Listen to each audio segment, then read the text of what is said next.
Graça e paz, irmãos, da parte do Senhor. Como é bom estar aqui, como é bom adorar a Deus, sentir a sua presença, ter esse momento de comunhão bem ampla com todos os nossos irmãos das mais variadas congregações que estão aqui para receberem estímulo, encorajamento para cumprir o ID de Jesus. Vamos abrir as nossas Bíblias no Evangelho de Marcos, no capítulo de número 16.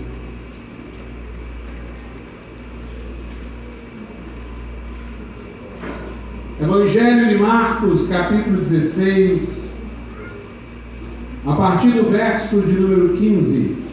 Marcos 16, a partir do versículo 15, o último capítulo do Evangelho de Marcos.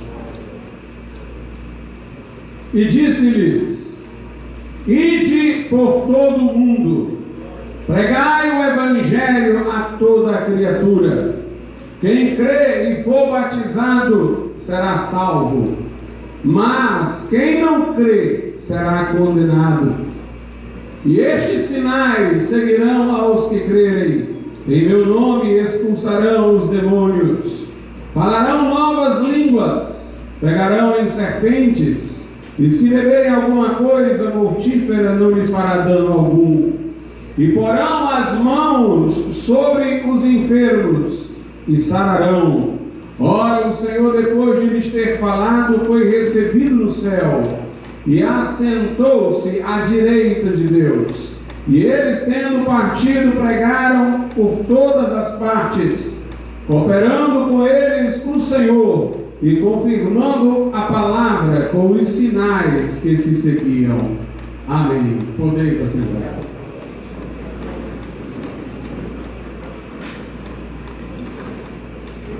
Naquela cruz onde Jesus foi traspassado, Ele levou os nossos pecados, as nossas culpas, a maldição que estava sobre nós em razão da queda. Morreu vicariamente, substitutivamente, em nosso lugar, para pagar o preço da nossa dívida, do nosso resgate, para que pudéssemos ter a remissão dos nossos pecados. Ao terceiro dia, Jesus ressuscitou dentre os mortos. E isso foi o testemunho do Pai, favoravelmente ao sacrifício que Ele fizera por nós, para autenticar o que Jesus havia feito no Calvário, para validar, para tornar aquilo algo comprovadamente eficaz para a nossa salvação. Deus ergueu dos mortos a seu Filho no terceiro dia. Jesus apareceu aos discípulos e lhes comunicou sua vida ressurreta. Não apenas se apresentou, mostrou as marcas dos cravos para que se convencessem de que era Ele, mas na medida em que eles responderam ao Cristo ressurreto com fé, Jesus lhes comunicou, compartilhou sua vida ressuscitada. Conforme João capítulo 20, verso 22, ele assoprou sobre os discípulos, que é um símbolo de comunicação de vida. No começo, quando Deus fez o homem, o fez do pó da terra. Ele comunicou vida, soprando-lhe o fôlego. Mas aqui, aquelas pessoas estavam fisicamente vivas, os discípulos de Jesus. Logo, não era vida física que ele lhes comunicava, mas vida espiritual, a sua vida ressuscitada. Assoprou sobre eles e disse: recebei o Espírito Santo. O Espírito Santo fez um elo entre Jesus e os discípulos, os uniu a Cristo, como ele dissera sobre sua ressurreição: naquele dia vocês saberão que vocês estão em mim, eu em vocês, como o Pai está em mim e eu estou no Pai. E então eles foram unidos a Cristo. A Bíblia Sagrada diz que fomos vivificados juntamente com Cristo. Nosso despertar espiritual, nossa vivificação espiritual acontece quando cremos, mas acontece associada à ressurreição de Cristo. E o Cristo ressurreto estava vindo compartilhar sua vida ressuscitada com os discípulos. Essa vida, ela agora está dentro de nós. Nosso corpo ainda está sujeito à mortalidade, Mas haverá um dia em que o que é mortal, o corpo, será absorvido pela vida que está dentro, em que esse corpo vai ser engolfado, mergulhado pela vida que de dentro de nós vai transbordar. Mas se morrermos agora como crentes, como cristãos, embora nosso corpo vá ao pó, nossa alma, nosso espírito que tem residindo essa vida vivificada, essa vida ressurreta de Cristo, subirão para Deus, para estarem com Deus em comunhão, consciência, aguardando a vinda de Jesus, quando então haverá a ressurreição do corpo. Mas Jesus não apenas chegou aos discípulos, lhes assegurou paz com Deus, perdão, lhes comunicou sua vida ressuscitada. Jesus os comissionou. Jesus colocou uma responsabilidade para eles. Jesus disse: ide e pregai o Evangelho a toda criatura. O termo Evangelho quer dizer boas notícias. Logo, o coração do Novo Testamento não é um código de ética, não é um conjunto abstrato de princípios filosóficos, mas gira o Novo Testamento em torno de acontecimentos. Boas notícias referem-se a acontecimentos, a eventos. Nós anunciamos eventos. Nós anunciamos que o Filho de Deus se fez carne e habitou entre nós. Nós anunciamos que, como nós em tudo, ele foi tentado, mas sem pecado. Nós anunciamos que naquela cruz morreu ele voluntariamente, como sacrifício pelas nossas culpas, o justo pelos injustos, para levarmos a Deus. E anunciamos que Deus aceitou o seu sacrifício, ressuscitando ao terceiro dia. Nossa mensagem é essa. De acordo com 1 Coríntios 15, o apóstolo Paulo diz que o Evangelho consiste nisso, em que Jesus morreu segundo as Escrituras, foi sepultado e ao terceiro dia ressuscitou de acordo com as Escrituras. Nós contamos esses fatos, damos essas boas notícias, mas o fazemos para que o homem dê a ela uma resposta congruente. Lá na cruz, ao morrer por todos, Jesus mostrou que todos eram pecadores. De outra sorte, não teria que ter morrido por cada um de nós. A cruz proclama-nos a todos nós, pecadores, intimidados com Deus. A cruz, por outro lado, proclama a justiça de Deus, que não deixa o pecado passar impune. Para que pudéssemos perdoar, Jesus teve que compensar a nossa culpa, recebendo o castigo que era para nós. A cruz também proclama o amor de Deus, a ponto de enviar seu Filho para se submeter a tão grande suplício, para que pudéssemos ser salvos. A cruz revela não somente sobre Deus, que Ele é justo, que Ele é amor, mas revela sobre nós, que somos pecadores, mas que Deus está nos oferecendo redenção no sangue de Jesus. Portanto, a resposta correta ao Evangelho é o arrependimento dos pecados. Quando eu, olhando para o Cristo que sangra, eu lamento tudo quanto fiz, minhas transgressões pelas quais Ele teve que padecer naquela cruz, eu me abomino no pó e na cinza. Mas ali, deslumbrado com o amor de Deus, eu confio nas suas promessas, de que por Jesus Cristo, por seu sangue, serei salvo. E assim, quando o homem se arrepende de suas transgressões e lança-se aos braços de Jesus, em plena confiança de que por ele há salvação, ele é remido, ele é resgatado, ele é perdoado, ele é reconciliado com Deus, ele é feito um herdeiro do céu. Essa é a mensagem que nós pregamos. Desde os 14 anos, quando me converti, que eu a tenho anunciado, com o mesmo entusiasmo, com a mesma alegria, sempre falando aos outros dessa salvação e alegrando-me por ela ter chegado à minha vida. E Jesus aqui está dizendo então aos discípulos: ide, pregai o Evangelho a toda criatura. Alguém poderia imaginar que este mandamento se referiria apenas aos apóstolos ou aos cristãos daquele tempo, que foram testemunhas oculares da ressurreição de Cristo. Mas essa interpretação nunca pode perdurar, porque o mandamento foi esse: ide, pregai o Evangelho a toda criatura.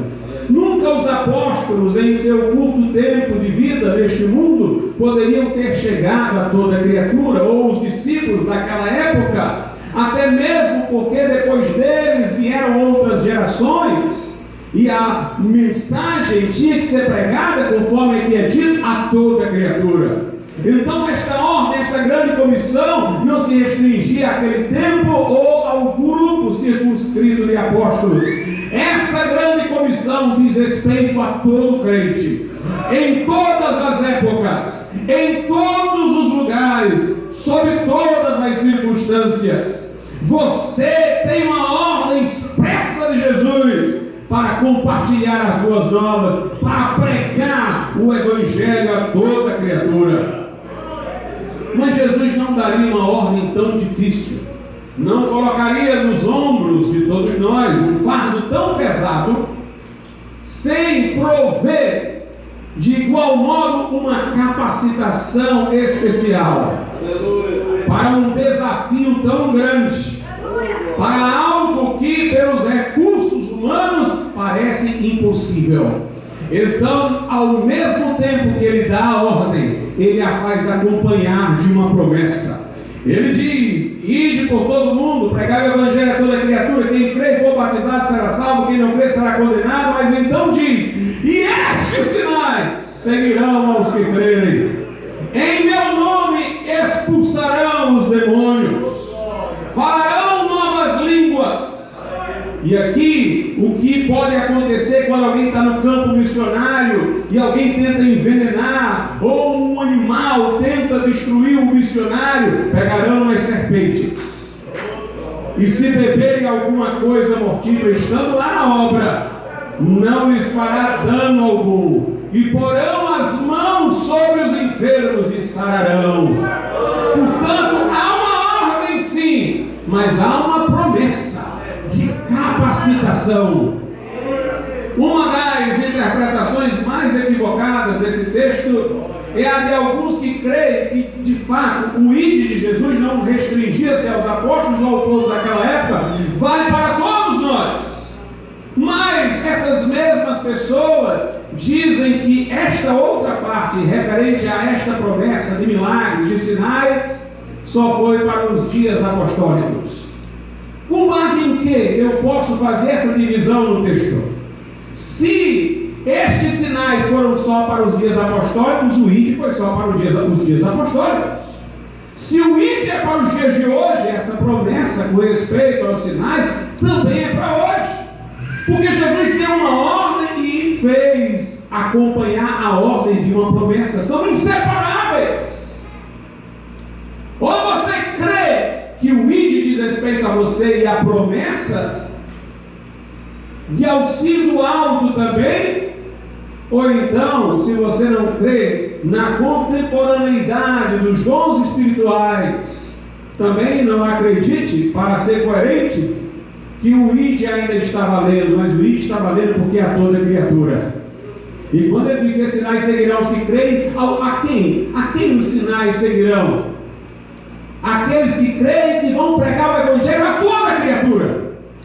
Se isso não se completou naquele tempo, se ainda estamos indo a toda criatura, então os sinais também ainda vão acompanhar.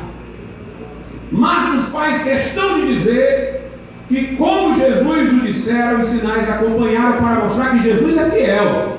Veja o que ele diz aí a partir do 19: agora o Senhor, depois de lhes ter falado, foi recebido no céu e assentou-se à direita de Deus, e eles, tendo partido, pregaram por todas as partes, cooperando com eles o Senhor e confirmando a palavra com os sinais que se seguiram. Quando Marcos diz isso, é porque Marcos quer dizer: o Senhor que deu a ordem é fiel, ele fez o que ele disse. Eles saíram pregando e ele confirmou a palavra. Se eu retirar a atualidade dessa promessa, eu retiro a fidelidade de Deus. E ainda mais esquisito, eu faço nossa situação ser um fardo maior do que a dos apóstolos. Porque eles tinham uma ordem e tinham promessa de capacitação, e eu teria que cumprir esta ordem sem auxílio do alto. Isso não faz sentido algum. Portanto, meus irmãos, nós temos uma ordem sim para pregar o Evangelho, mas nós também temos uma promessa. Lucas também vai falar sobre isso. Evangelho de Lucas, capítulo 24, a partir do verso 45, quando Jesus ressuscita. Então abriu-lhes o entendimento, Mateus 24, 45, para compreenderem as Escrituras. E disse-lhes: assim está escrito, e assim convinha que o Cristo padecesse e ao terceiro dia ressuscitasse dentre os mortos. É a suma do Evangelho. E em seu nome, a grande comissão, olha aí, e em seu nome se pregasse o arrependimento e a remissão dos pecados em todas as nações. Nunca os apóstolos chegaram a todas as nações. Portanto, a ordem é para nós, ela se estende, ou tem continuidade em nós. E em seu nome se pregasse o arrependimento e a remissão dos pecados em todas as nações, começando por Jerusalém. E destas coisas vós sois testemunhas. Agora veja a promessa, versículo 49. E eis que sobre vós envio a promessa de meu Pai. Ficai, porém, na cidade de Jerusalém, até que do alto sejais revestidos de poder. Jesus deu-lhes a ordem, disse que anunciariam o Evangelho, que convinha que se pregasse o arrependimento, mas ele disse: olha, fiquem em Jerusalém esperando, até que do alto vocês sejam revestidos de poder. Veja Atos dos Apóstolos, que também foi escrito por Lucas. No livro de Atos, que conta a história da igreja primitiva, e foi escrita pelo mesmo evangelista Lucas, que disse as palavras que há pouco lemos no capítulo 1. Diz assim a Bíblia no versículo 2: até ao dia em que Jesus foi recebido em cima, ou seja, no céu, depois de ter dado mandamentos pelo Espírito Santo aos apóstolos que escolheram. Note, ele deu mandamento pelo Espírito Santo. O que quer dizer isso? Ele deu mandamentos que não podiam ser cumpridos senão através do Espírito Santo. Ele deu o mandamento pelo Espírito Santo, um mandamento com a promessa do Espírito Santo. No versículo 4 diz assim: e estando com eles, determinou-lhes que não se ausentassem de Jerusalém, mas que esperassem a promessa do Pai, que disse ele: de mim ouvistes.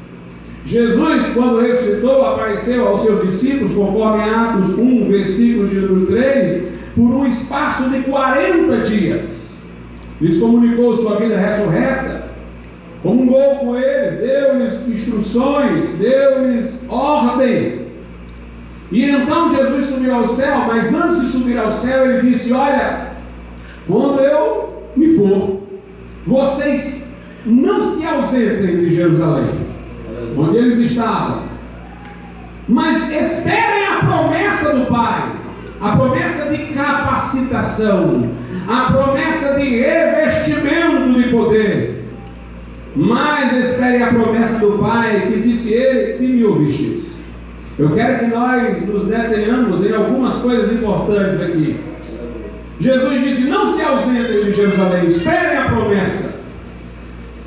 Não se ausentar aqui não era apenas uma ação física passiva, vou ficar aqui e não vou sair. Queria dizer que eles deveriam reconhecer que não poderiam cumprir aquela ordem sem a devida capacitação. Não se ausentem, não se arrisquem. Eu dei a ordem, mas não se metam nisso ainda. Não saiam sem poder do alto. Como, meus irmãos, aqueles eram os primeiros, eles não podiam falhar de modo algum, eles não podiam começar errados. Então Jesus disse: não se ausentem. Não se ausentar, portanto, é uma mensagem para nós de não sermos presunçosos. Nossa retórica não é suficiente para cumprir esta grande comissão. Nossa eloquência não é suficiente. Sermos comunicativos, termos uma voz potente, não é suficiente. Ter feito um seminário teológico não é suficiente. É uma obra grande demais. É uma obra gigantesca que não está ao alcance dos nossos recursos. Então a primeira lição aqui do não se ausentem é: não sejam presunçosos. Dependam do poder do alto. Dependam do poder do alto. Era uma prova de fogo, irmãos. Eles passaram 10 dias lá, parados. E eu quero que você imagine eles vendo Jesus ressuscitado, conviveram com Jesus e a vontade de falar isso para todo mundo.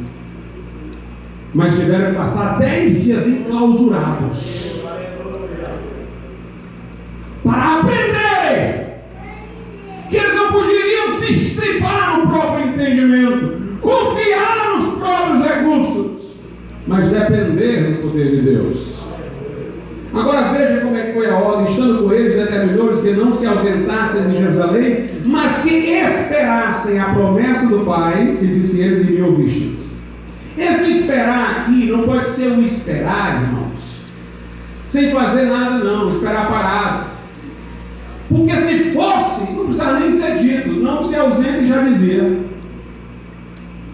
Jesus disse: não se ausentem, mas esperem. A adversativa mais indica uma soma. São duas coisas diferentes: não se ausentar e esperar. Esperar é mais alguma coisa. Então não era um esperar passivo. Vamos ficar aqui, se vier vem, se não vier não vem. Não. Era um esperar ativo. Aleluia. Não confiem em vocês mesmos. É o que está implícito no não se ausentem. Mas esperem, fiquem na expectativa. Desejem, queiram receber esta promessa. É a mesma forma de esperar a vida de Jesus. Esperar a segunda vida de Jesus não é dizer quando ele vier, ele vem, pronto, tal. Não, esperar a segunda vida de Jesus é dizer: Maranata, vem, Senhor Jesus. É desejar a vinda do Senhor. Então Jesus está dizendo: olha, não sejam presunçosos, não confiem em vocês mesmos, mas fiquem na expectativa. Fiquem na expectativa. Eles entenderam isso, não ficaram parados, inertes, ficaram lá orando, buscando, pedindo. Diz a Bíblia em Atos 1,14: todos estes perseveravam unanimemente em oração e súplicas com as mulheres e Maria, mãe de Jesus, e com os seus irmãos. Eles ficaram lá orando, buscando, porque antes Jesus já havia dito em Lucas 11: pedi e dar-se-vos-á, buscai e achareis, batei e abrir-se-vos-á, quem pede recebe, quem busca acha, quem bate abre-se-lhe-á. E se vocês são maus e sabem dar o que é bom para os vossos filhos, muito mais o Pai Celestial dará o Espírito Santo aos que lhe pedirem. Jesus explica então sobre essa experiência em Atos 1, agora no versículo 5: porque na verdade João batizou com água, mas vós sereis batizados com o Espírito Santo não muito depois destes dias. O que era o batismo no Espírito Santo, pastor? Algumas igrejas dizem que é a mesma coisa que nascer de novo, que é a conversão e tal. Mas aqueles discípulos eram convertidos, eram salvos, inclusive incumbidos de pregar salvação a outros. O batismo no Espírito Santo é capacitação, é poder para testemunhar. Tanto que Jesus vai explicar no versículo 8 o que é isso. Ele diz: mas recebereis poder do Espírito Santo, que há de vir sobre vós, e ser-me-eis testemunhas, tanto em Jerusalém, como em toda a Judéia e Samaria, e até os confins da terra. Aleluia. Aleluia. Pastor, essa promessa é só para os apóstolos ou para nós? Diz aqui: recebereis poder, que há de vir sobre vós, sereis testemunhas, tanto em Jerusalém como em toda a Judéia e Samaria e até os confins da terra. Os apóstolos foram até os confins da terra? Foram não. Então é porque a promessa continua para nós. Nós vamos dar seguimento para ir até os confins da terra. Recebereis poder e sereis minhas testemunhas. Jesus não dá ordem sem capacitar. Jesus não dá ordem sem prover. Ele deu-nos uma grande comissão, mas Ele também deu-nos grande poder. Aleluia. Note no versículo 5, está dito: porque na verdade João batizou com água, mas vós sereis batizados com o Espírito Santo não muito depois destes dias. Na verdade, eles foram batizados no Espírito Santo 10 dias depois da ascensão de Cristo, no dia de Pentecostes. No dia de Pentecostes, eles tinham que ser batizados no Espírito Santo, pastor, necessariamente? Não. No dia de Pentecostes, o Espírito Santo ia vir à terra. Eles iriam receber se estivessem preparados. Mas Jesus os deixou preparados. E os deixou preparados quando disse: não se ausentem. Os deixou preparados quando disse: esperem.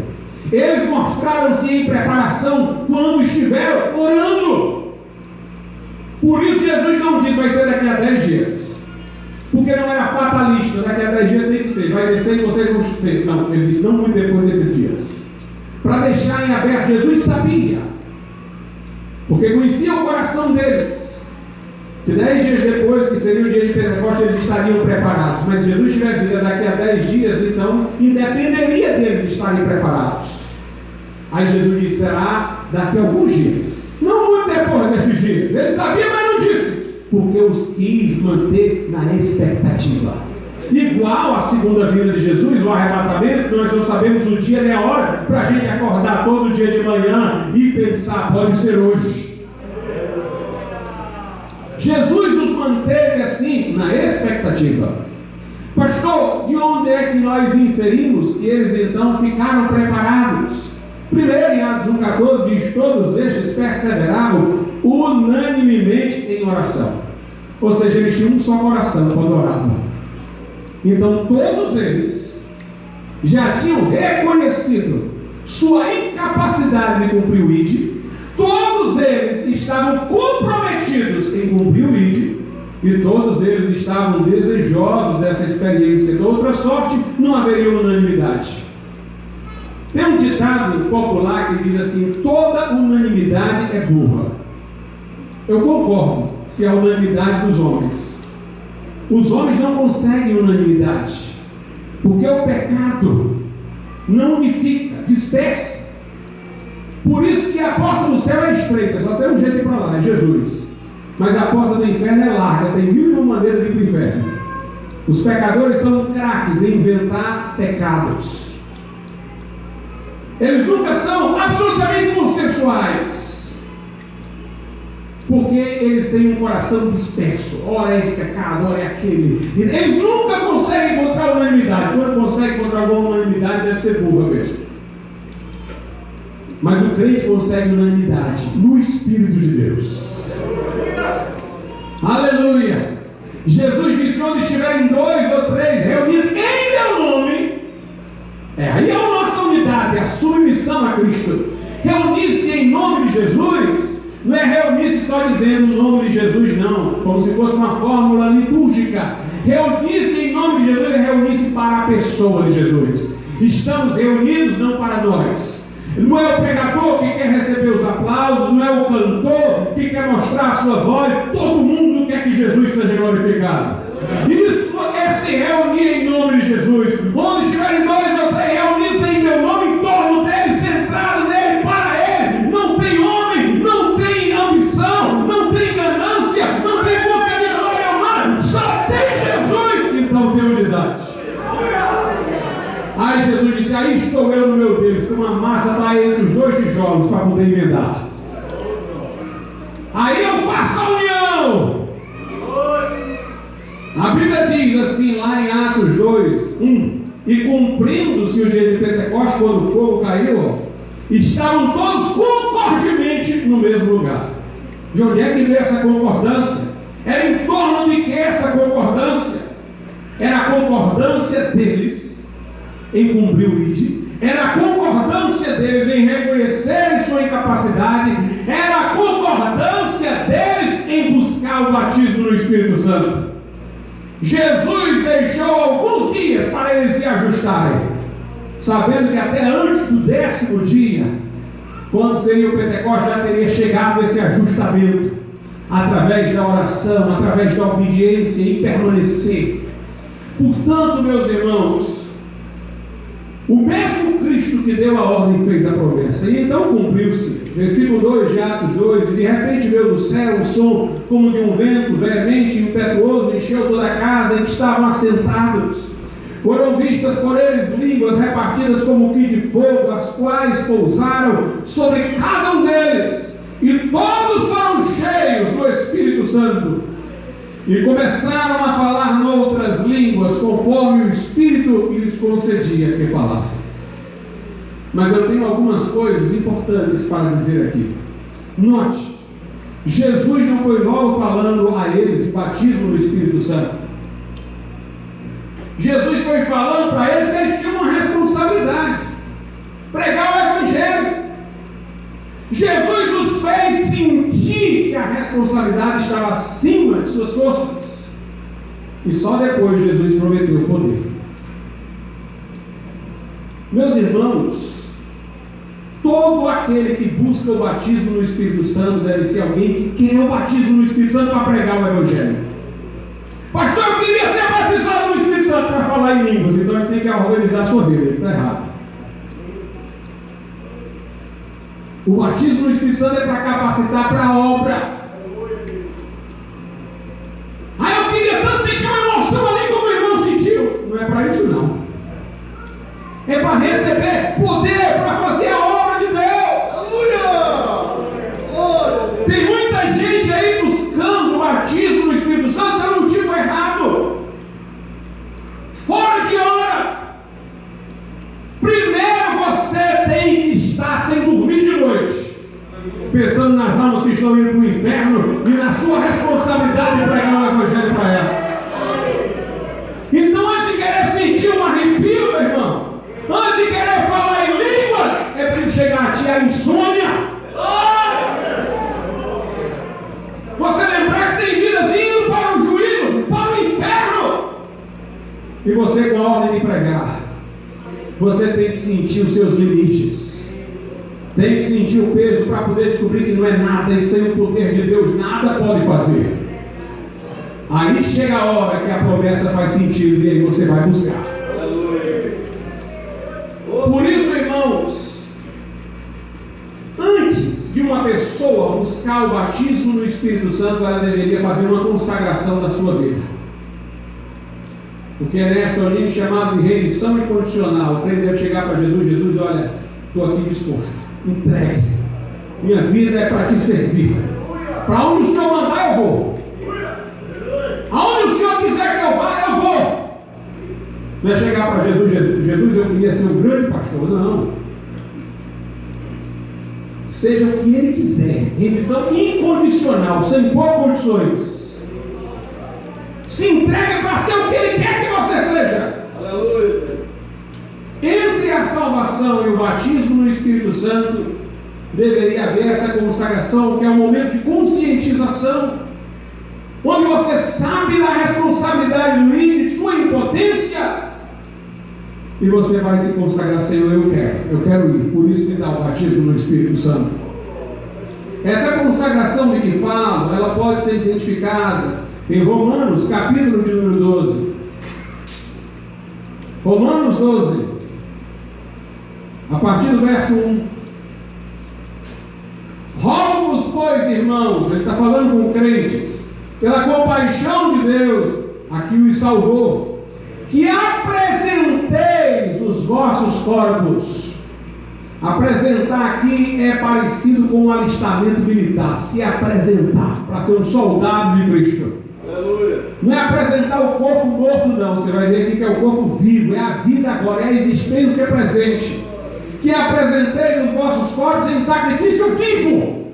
É a sua vida para serviço santo e agradável, que é o vosso culto racional. E não sede conformados com este mundo, mas sede transformados pela renovação do vosso entendimento, para que experimenteis qual seja a boa, agradável e perfeita vontade de Deus. Pastor, por que você diz que esse apresentar-se aqui, essa entrega aqui, é para a obra, é para serviço? Por causa do que começa no versículo 13, ele vai falar de ofícios e de dons. Depois de ele ter dito para você se apresentar, ele continua, verso 3, porque pela graça que me é dada, digo a cada um dentre vós que não pense de si mesmo, além do que convém, antes pense com moderação, conforme a medida da fé que Deus repartiu a cada um, porque assim como em um corpo temos muitos membros, e nem todos os membros têm a mesma operação, assim nós, que somos muitos, somos um só corpo em Cristo, mas individualmente somos membros uns dos outros, de modo que, tendo diferentes dons, segundo a graça que nos é dada, se é profecia, seja ela segundo a medida da fé, se é ministério, seja em ministrar, se é ensinar, já dedicação ao ensino, que exorta os decidores, exortar o que reparte, façam com liberalidade, o que preside com cuidado, o que exercita a misericórdia com alegria. Então, a questão é essa. Você já se consagrou a Deus? Por que você está buscando o batismo no Espírito Santo? Se você ainda não se consagrou para a obra, tem que se consagrar antes. Irmãos, tem alguma coisa errada em nosso tempo? Tem alguma coisa errada? Porque eu não acredito, pessoas que dizem ser batizadas no Espírito Santo falam em línguas e não têm nenhum comprometimento com a obra de Deus. E parece que no dia seguinte, ao falar em línguas, já ficaram pior do que antes. Tem alguma coisa errada nisso. Eu lembro-me do que um pastor uma vez me disse. Ele disse: olha, Glauco, as pessoas podem falar em línguas para ter reconhecimento, porque se não falarem, elas não são reconhecidas, então aí elas se animam demais e falam da própria cabeça. Pode ser apenas uma repetição. Em alguns casos pode ser até demônio. Então, disse-me ele, todo que é batizado no Espírito Santo fala em línguas, mas nem todo que aparece falando em língua aí foi batizado no Espírito Santo. Meus irmãos, estes apóstolos receberam poder, estes primeiros discípulos, 120 aqui, receberam poder e transformaram o mundo. E foram pregar o Evangelho. Esse poder é para pregar. Jesus não falou desse poder, senão, tendo primeiro dado a ordem. Os feitos sentiam o fardo da responsabilidade. No início do avivamento Azusa, Jesus começou a batizar no Espírito Santo lá em Los Angeles. Vinham pessoas de todo o mundo serem batizadas no Espírito Santo, mas todos os que iam eram pessoas que queriam sair de lá missionários. Era um celeiro de missionário. Aquele armazenzinho ali na rua Azusa, uma igreja metodista envelhecida que já funcionava como armazém, agora lá liderada por um pastor Nicole no período de segregação racial, gente simples, mas pessoas vindo de todo o mundo porque ouviram falar que lá Jesus estava derramando o poder pentecostal. Os que recebiam lá iam para missões. Um recebeu, o reverendo Gar foi para a Índia, Thomas Barrett foi sacudir a Europa. O navio Daniel Perry receberam lá e vieram para o Brasil, onde fundaram a Assembleia de Deus. Era receber e sair para fazer missões.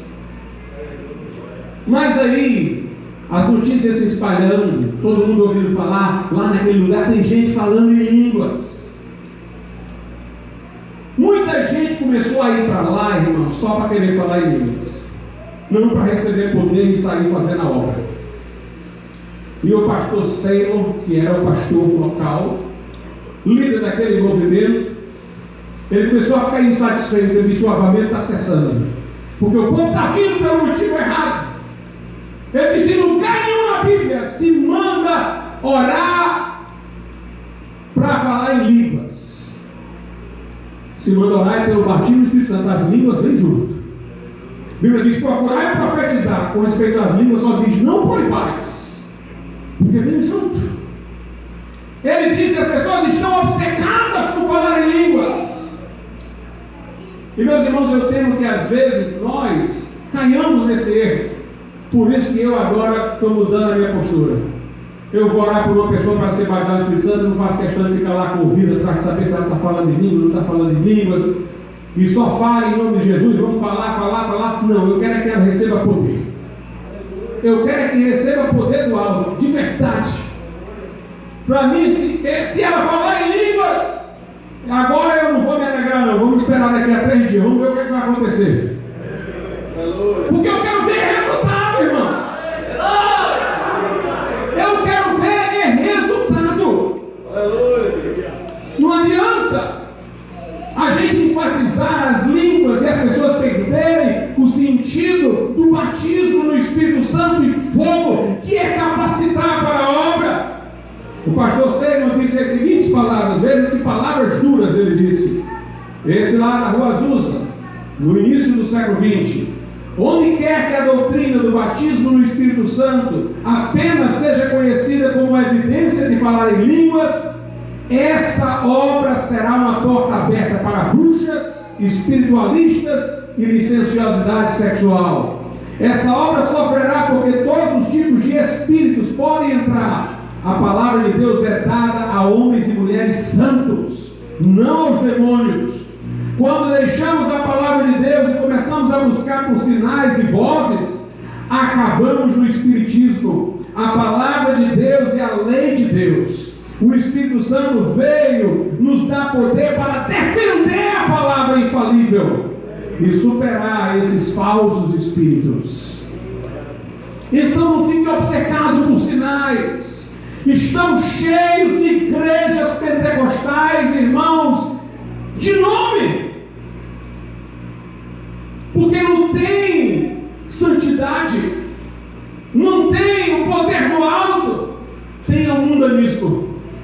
Enquanto que o pastor Seymour orava com a cara dentro de uma caixa de sapatos, para não ser notado enquanto ele orava, tem gente aí que bota jogo de luzes em cima do pastor, dos músicos, para chamar a atenção, para destacar.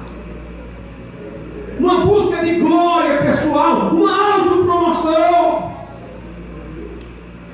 Em vez de dar a glória somente a Deus. Seymour dizia o seguinte: primeiro você tem que ficar no térreo. O edifício que tinha 2 partes, o térreo é a parte de cima. Primeiro no térreo. No térreo para saber se você é salvo mesmo. Depois, para você ser santificado, que era a forma de ele falar do que eu estou chamando aqui de consagração da vida, rendição incondicional. Ele diz: só depois disso você vai subir para o piso superior. Tem muita gente querendo ir para o piso superior sem passar pelo térreo, meu irmão. Mas o caminho é de joelhos. Tem que passar pelo térreo para subir ao piso superior. O texto aqui, inclusive, diz que a gente tem que consagrar a nossa vida a Deus, e a gente tem que consagrar a vida, diz aqui o texto, como um sacrifício vivo, santo. Porque Deus não aceitava no Velho Testamento cordeiro com defeito nem pão dormido no seu altar, não. Tem que oferecer uma vida santa a Deus, separada do pecado. A Bíblia diz lá na carta de Paulo a Timóteo, 2 a Timóteo, capítulo de número 2, versículo de número 21, de sorte que se alguém se purificar destas coisas, será vaso para honra, santificado, idôneo, ou seja, capacitado para o uso do Senhor e preparado para toda boa obra. O texto aqui diz: se alguém se purificar, aí vai ser um vaso de honra, vai ser um vaso útil, vai ser um vaso preparado para toda boa obra. O que é que quer dizer isso? Se você não for um vaso santo, você é inútil. Não adianta vir buscar batismo no Espírito Santo, não. Você vai ser um vaso útil, preparado toda boa obra, se você não se purificar primeiro dessas coisas. Lá na carta aos Coríntios, no capítulo de número 12, no versículo 31, diz assim o apóstolo Paulo: portanto, procurai com zelo os melhores dons, os dons espirituais, dom de cura, dom de operação de maravilha, dom de profecia, dom de discernimento de espírito. Procurai com zelo os melhores dons, e eu vos mostrarei um caminho mais excelente. Qual é o caminho mais excelente? 1 Coríntios 14, 1. Eu li aqui o 12, 31, né? Agora vamos para o 14, 1, que é o caminho sobremodo excelente. Segui o amor e procurai com zelo os dons espirituais, principalmente o de profetizar. O homem comum não vai entender esse versículo como nós temos condições de entender. Aí vai dizer, seguir o amor, quer dizer a caridade, todo mundo aí fraterno e tal. Para nós, o amor não é só isso. O amor é retidão de vida integral. Porque Deus é amor, porque o amor é a natureza de Deus, porque o amor é o vínculo da perfeição, porque quem ama cumpre a lei de Deus por inteiro. O fruto do Espírito é o amor, que vem seguido, conforme diz Paulo aos Gálatas 5:22. Amor, paz, longanimidade, benignidade, bondade, mansidão, fidelidade, domínio próprio. Seguir o amor é seguir a santidade e buscar com zelo os dons espirituais. A prioridade é uma vida santa. Porque o batismo no Espírito Santo tem que ser poder numa vida santa, numa vida consagrada a Deus. Lá em Tessalonicenses, nós vemos coisas semelhantes. Primeira carta aos Tessalonicenses, capítulo de número 5. Antes de falar em dons, em poder, em fogo, veja o que é que Paulo fala. 1 Tessalonicenses 5, a partir do 15. Vede que ninguém dê a outros mal por mal, mas segui sempre o bem, tanto uns para com os outros, como para com todos. Ou seja, o amor fraternal. Regozijai-vos sempre, seja um crente alegre, fervoroso no Senhor. Orai sem cessar. Em tudo dai graça, na tribulação, na bonança, na dor, em tudo dai graças, porque esta é a vontade de Deus em Cristo para convosco. Aí ele diz: não apagueis o Espírito, ou não extingais o Espírito. Aí entra: não desprezeis as profecias. A preocupação dele com o fogo, com as profecias, com os dons, vem depois de ele ter um povo que ora sem cessar, que se regozija sempre, que em tudo dá graça, que tem amor para com o próximo. Uma vida santa, irmãos. Sem santidade nós não vamos abalar o mundo. Não são meros faladores de línguas que vão abalar o mundo, é gente santa, é gente consagrada, é gente que chora pelas almas, é gente que sente a responsabilidade de pregar o Evangelho a toda criatura. Está lá nos pés de Jesus: Senhor, me dá poder, eu não consigo, eu sou pequeno demais, me dá poder.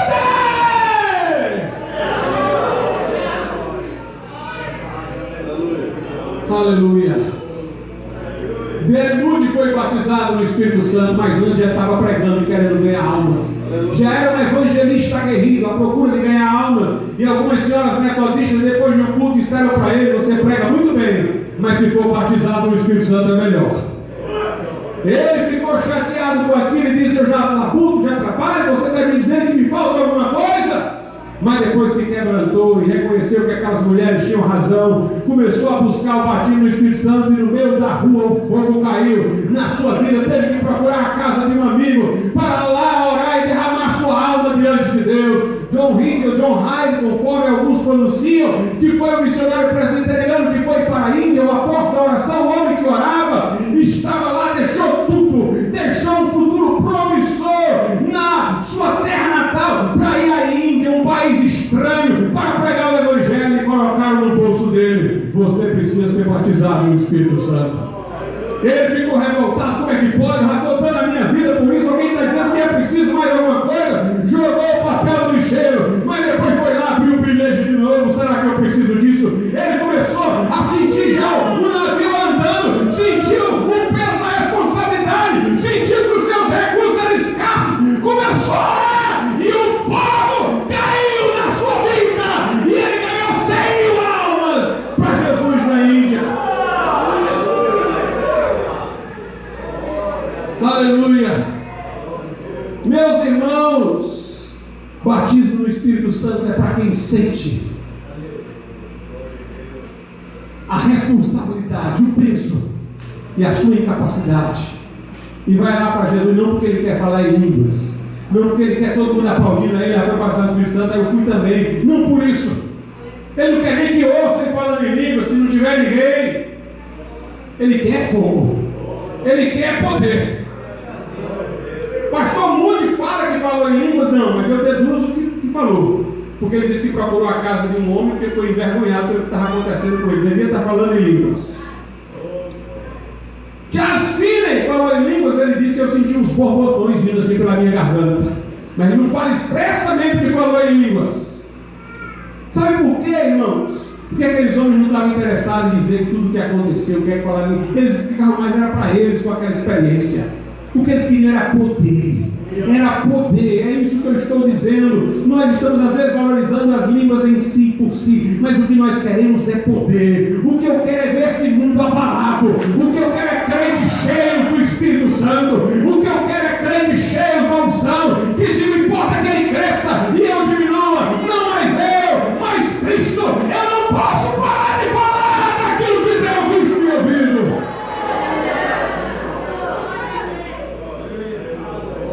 Aleluia. Pastor, eu já fui assim, mas passou o tempo.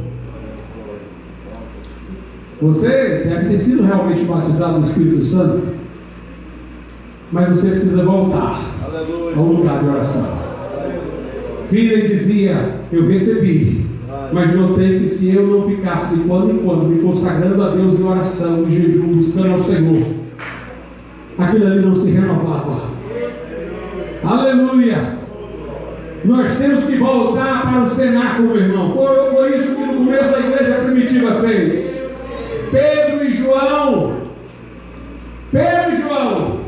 vou ter que acabar com um terço da pregação, por causa da hora, tinha muita coisa para falar, mas vamos abreviar aqui. Pedro e João foram presos, açoitados, e disseram para eles: não fale mais no nome de Jesus. Eles disseram: olha, importante obedecer a Deus que aos homens. Mas a igreja, quando eles foram presos, a igreja se amedrontou, irmão, de alguma maneira. Era uma igreja de novos convertidos. 2 de seus importantes líderes presos. Imagine como aqueles irmãos novos convertidos ficaram. Aí Pedro e João, quando saíram, vamos lá para os irmãos. Os irmãos devem ter ficado um pouco amedrontados. Vamos orar de novo lá com eles. Vamos colocá-los de novo no cenáculo. Vamos voltar à fonte. Aí em Atos 4 a Bíblia diz assim, Atos 4, a partir do 23, e soltos eles, foram para os seus e contaram tudo que lhes disseram os principais dos sacerdotes e anciãos. Ainda piorou, porque eles contaram, aí eles disseram para a gente: ele não pode falar mais não. Mas veja a oração que eles fizeram com aquele povo. E ouvindo eles isto, unânimes, levantaram a voz a Deus e disseram: Senhor, Tu és o Deus que fizeste o céu e a terra. Quem é o homem, irmão, para nos amedrontar? O nosso Deus é aquele que fez o céu e a terra. Tu és o Deus que fizeste o céu e a terra e o mar e tudo que neles há, que disseste pela boca de Davi teu servo, porque bramaram os gentios e os povos pensaram coisas vãs, levantaram-se os reis da terra e os príncipes se ajuntaram a uma contra o Senhor e contra o seu ungido. Veja que oração, irmãos, profunda, porque eles estão dizendo para os irmãos enquanto oram as duas coisas. Está todo mundo contra nós. Eles não disfarçaram não, o negócio não amenizaram não. Disseram que os sacerdotes falaram, disseram que os filhos falaram, e ainda citaram o salmo. Se levantou todo mundo contra o ungido do Senhor. Então, todo mundo está contra Jesus. Todo mundo está contra nós. Mas quem está por nós é aquele que criou os céus e a terra. Aleluia. Versículo 27. Porque verdadeiramente contra o teu teu santo Filho Jesus que tu ungiste, se ajuntaram a um só Herodes, mas Pôncio Pilatos com os gentios e os povos de Israel, para fazerem tudo o que a tua mão e o teu conselho tinham anteriormente determinado que se havia de fazer. Isso aqui é para confortar os irmãos. Está todo mundo contra nós.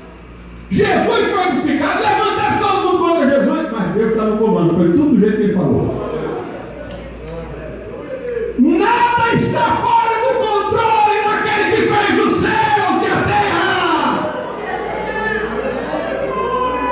Aí no verso 29 diz agora. Eu gosto desse agora. Aleluia. Tem crente que crê em milagre só para o futuro. Senhor, pega amanhã. Claro, pedindo por amanhã, ele não vai ser confrontado hoje na sua fé. Mas quando você tem fé, você diz agora, Senhor, opera agora. Opera agora, é agora. É agora. Porque o nosso Deus não é eu fui, nem eu serei. É eu sou. É o Deus do agora. Agora, pois, ó Senhor, olha para as suas ameaças. É uma consagração, irmãos. Como quem diz, Senhor, nós vamos tirar essas ameaças dos nossos corações que eles nos fizeram. Nós vamos deixar para ti, Senhor. O nosso eu é que se amedrontou. Mas se o nosso eu foi embora, não tem mais amedrontamento. Nós estamos transferindo as ameaças para os teus cuidados, porque o nosso eu está indo embora. Olha para as suas ameaças e concede aos teus servos que falem com toda ousadia a tua palavra. Cuida das ameaças, Senhor, mas o que a gente quer é coragem. E essa coragem vem com poder alto, daqui a pouco nós iremos ver. Nós queremos é ousadia. Isso aqui não é gente que quer só ter uma experiência emocional, não é gente que quer abalar o mundo, Senhor. A gente quer é coragem. A gente quer coragem. Eu quero ver um crente orar pelo batismo do Espírito Santo assim. Não é Senhor, faz eu falar em língua, não. Senhor, me dá intrepidez, me dá coragem para eu sair daqui e a terra tremer. Para eu anunciar isso.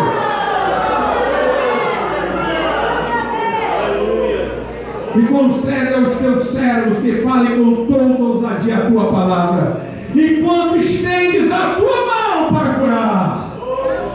Senhor, a gente vai sair pregando e o Senhor vem atrás confirmando, curando, aleluia, fazendo maravilhas para que se façam sinais e prodígios pelo nome do teu santo Filho Jesus.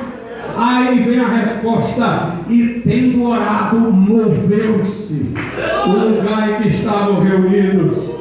Todos foram cheios do Espírito Santo e anunciavam com ousadia a palavra de Deus. Aleluia!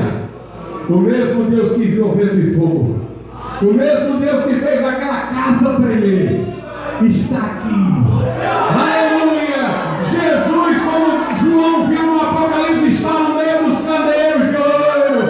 E os candeeiros de ouro são as igrejas. Jesus está aqui no nosso meio. Os seus olhos são como chama de fogo, os seus pés como latão reluzente saindo de uma fornalha. Ele tem um sinal no peito, seus cabelos são brancos como a lã. E ele está dizendo: eu sou o primeiro e último, eu sou o alfa e o ômega,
Aleluia. Louvado seja Deus. Aleluia. Nós estamos uma igreja cheia de poder, irmãos. O mundo está ficando pior. O diabo está solto neste mundo. Mas o nosso Deus é o que fez os céus e a terra. Maior